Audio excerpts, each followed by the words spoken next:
d'abord, je vous souhaite la bienvenue. Merci. Vous pouvez prendre des photos, ça ne me gêne pas.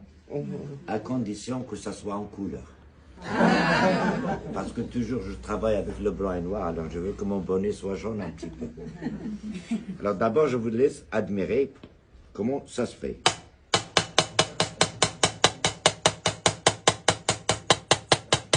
Parce que là, c'est une spécialité qui se fait seulement à Meknès, il n'y a pas ailleurs.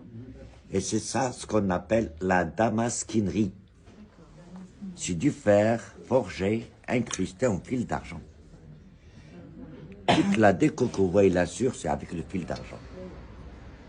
Mais comment on arrive à faire une pièce noire comme ça, toute lisse là? Pour y toucher, s'il vous plaît, c'est lisse. De loin, pour vous dire que c'est de la peinture. Oui. Mais en réalité, non. C'est pour ça que je ne laisse pas les Chinois prendre des photos. Sinon, ils vont faire la copie. Je ne suis pas contre eux, c'est des travailleurs. Mais ils ont tout copié. La seule chose qu'ils n'ont pas pu copier, c'est les petits pains chocolat français. Ou bien la chocolatine pour les Toulousains. Alors, premièrement, on prend un morceau de fer et on fait la forme de l'objet qu'on veut obtenir.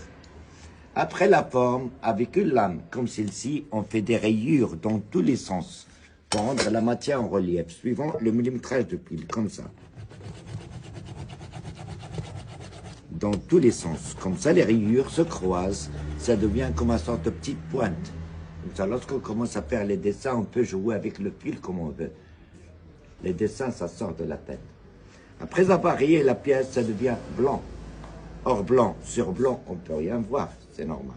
C'est pour ça que je le mets au feu, pour obtenir la couleur bleue. Comme vous dites chez vous, le bleuir.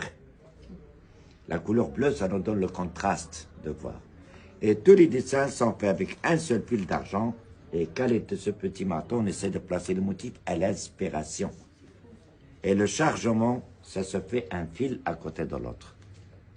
Ce qui demande la vision et la précision. Heureusement que les carottes sont pas chères au Maroc. On y mange beaucoup. Et lorsque c'est fini chargé, ça passe une deuxième fois au feu. Comme ça, l'argent s'append, ça rentre de plus en plus à l'intérieur des rayures et on fait le polissage. Lorsque c'est poli, les rayures se referment, l'argent, ça s'aplatit, ça pénètre définitivement dans le fer et ça devient lisse et blanc. On la remet une troisième fois au feu de charbon et on le transmet dans un bain d'huile pour obtenir la couleur noire. Comme ça, le fer, ça ne s'oxyde pas, ça rue. Et c'est normal, avec le temps, l'argent, ça ternit, ça devient un peu comme ça.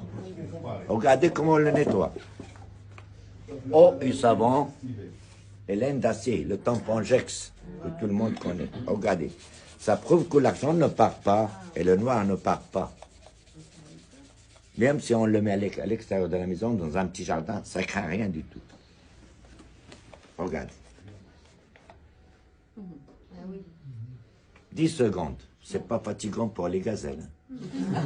On sait que les hommes aident un petit peu. Ça, c'est à propos de la première spécialité de Meknès. Quand vous connaissez qu'au Maroc, il y a 4 villes impériales. Chaque ville, il a une ou deux spécialités. Meknès, il est réputé par 2. La damasquinerie et la broderie. Mais excusez-moi, je vous donne des explications sur notre art. Il n'y a pas d'obligation d'acheter. Acheter ou pas acheter, soyez toujours les bienvenus. Merci. Mais c'est mieux acheter, hein.